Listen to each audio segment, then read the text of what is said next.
السلام عليكم. مساء الخير. انا كنت ناعس مريض وفقت دابا، وفقت باش نهضر معاكم وباش نقول لكم بان فيقني ولدي وخبرني بواحد الخبر خايب بزاف. فيقني وقال لي ودي راه بابا هاد الحلقه اللي دوزتو اليوم ديال ولد المضاربي اللي درتي اليوم فيه واحد الخطا فادح. هاد الخطا انه قلت شي كلام. اولا هاد الحلقه هادي داز عليها واحد 10 سنين، داز عليها هاد الحلقه اللي قلت اليوم 10 سنوات تقريبا. انا نسيتها والله الا نسيت هذيك الجريمه، نسيتها وخدمت فيها ونسيتها. ولكن اللي فكرني فيها هو واحد صاحبي عميد الشرطه اللي سميتو دريس المليكي، الله يشافيه، راه مريض حتى هو بحالي. فكرني فيها وصردها لي تماما كيما خدمناها.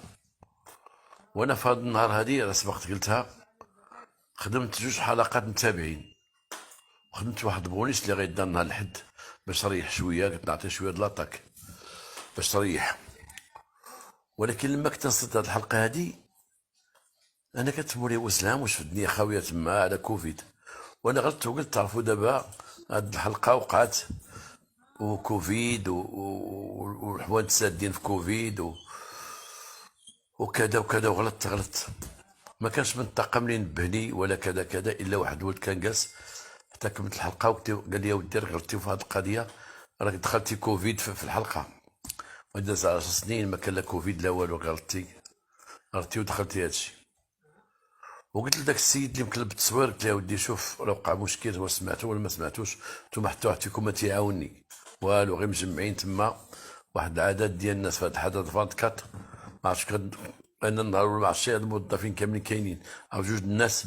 دابا لقيت فيها تقريبا واحد 34 قال لك ديال الناس، والله ما كنت عارف انا عندهم هاد الناس كاملين. قلت لهم حتى واحد فيكم ما نبهني. ووقفنا الحلقه وقال لي، قلت لذاك الكاميرامان عاود صلح هذا الشيء هذا، وقال لي واخا صلحته وصافي كلشي داز.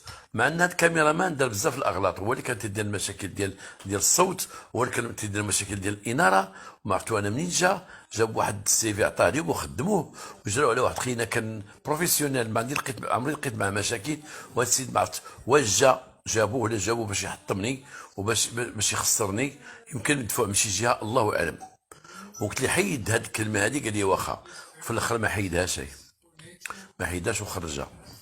الان انا غنتوقف، باقي شي حلقات غيدوزو ديالي ما كاين باس، ولكن غنتوقف من حدث 24 حتى نشوف مع هاد الاداره ديالهم مع المدير ديالهم، ونشوف واش غادي يحلوا هاد المشاكل الاداريه والتقنيه ولا ما غيحلوها شيء.